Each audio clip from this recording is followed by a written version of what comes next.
All right, so this is project number 2. We are doing linear regression. So for this project, you need 2 quantitative data values.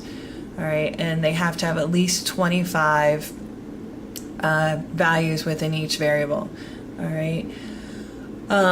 So you can get this data set various places. You can collect your own if you want. You can go to ESPN. You can, most of you can use my website. You can do that. That has 50 data values for each variable. So you can pick 2 quantitative data variables and copy and paste them into Minitab. I did find a new website that has data sets. This is the data and story library. It's got tons of data sets in here, and that's actually what I'm going to use. One of my data set's going to come from here. And you cannot use this data set since I'm already using it. So I'm going to search by regression, and apparently there's 88 of them. All right. So I'm going to scroll down, look, they have baseball salaries, birth rates, body fat. Make sure the number of cases is at least 25. Like this one's at least 25, but this one is 9, so you can't use this data set. All right. So again, there's tons of them. I'm going to go to page 3, and I'm going to look at fuel efficiency. So this is what I'm going to do. So I'm going to download that text file, and what I'm going to do is copy all this information. So I'm going to copy, and I'm going to paste it. I'm going to go to that corner right there and paste it into Minitab. All right. So I see that there's all sorts of variables that comes with this. So what I also want to do is I want to open a Word document, and I'm going to paste my data here also. So of course that doesn't look great, but that's okay. I can change the margins and all, and maybe that'll help. It doesn't, but you get an idea what it looks like. I know what my data looks like, so I can actually come here, copy all this, and change the before and after. I don't want my paragraph, so, and I want single spacing, so I'll do 0, 0, and hit OK. So it doesn't take up as many pages. All right, there's a lot of data here, so you can play with it and make it look a little nicer if you want to, but I'm okay with that. It looks fine the way it is. All right, so that's part 1. Number 2 says you're going to do a scatter plot. Well, again, I have all sorts of quantitative variables here, but I'm going to go based on weight, and I'm going to do highway miles per gallon. I believe that the highway miles per gallon depends on the weight of the car. All right, and that's important. You have to know which one is your Y variable and which one's your X variable. So I'm using these 2. Though I guess now that I see this, someone else could use this data set if you wanted to, but you can't use highway and weight. You could use city and weight. You could do MSRP and weight, you know, cylinders and not weight, but miles per gallon. You just can't use weight and miles per gallon. Okay. So what I'm going to do here is first go to stat. Nope, doing graph. I'm going to go to scatter plot. I want a simple scatter plot. I'm going to hit OK. Now again, you have to know which ones you're looking at. I think the miles per gallon depends on the weight of the car. So my Y variable is highway miles per gallon, and my X variable is the weight. Again, your X variable is your independent variable, your Y variable is your dependent variable. All right. So make sure you write that down, because you have to make sure it's the same all the way through. All right.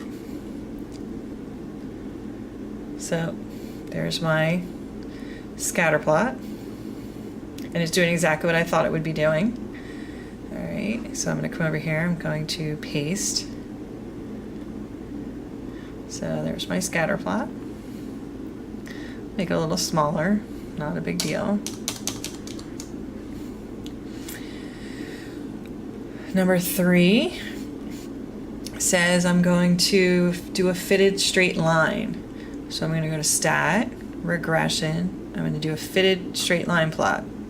Again, My weight, I'm sorry, my highway miles per gallon is my response variable, that's my Y variable, and my weight is my X variable, and I want linear, so I'm going to hit OK, and that's that. And I'm going to copy, graph, and I'm going to paste it.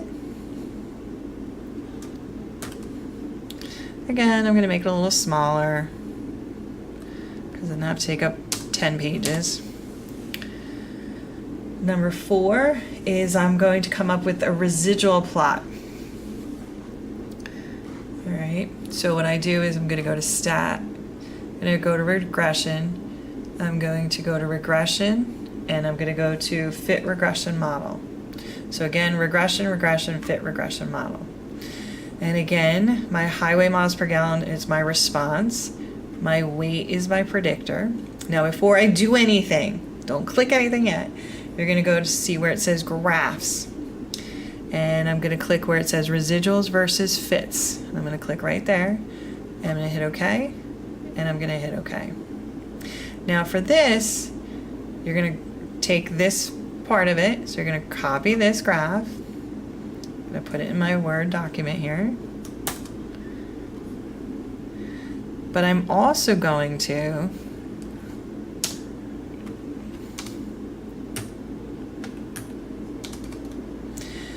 go to my session window, so I'm going to reduce that, and I'm going to grab what's here.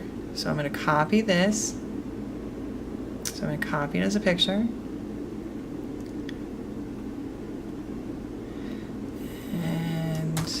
Paste all that. All right. So make sure you not only get the graph, but you also get what's in this session window. So you need the graph. Here's my graph. So I'm going to copy that. And I'm also going to copy what's in the session window.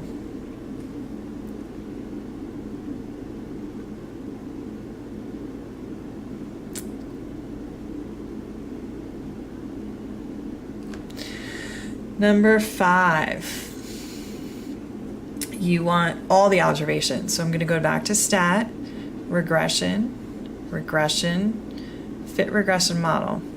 So now what I'm going to do is I can leave the graph, it doesn't matter, but I'm going to definitely hit results. And what I want to do is I want to change where it says only for unusual observations, and I'm going to change it to for all observations. And I'm going to click OK, and I'm going to click OK. So I don't need this because I already have it, so I can get rid of it. But now I'm going to copy this whole thing. And I'm going to paste it. It looks very similar to what we have here, but it is different. And I'm going to show you why in a second, because it gives you all this information here.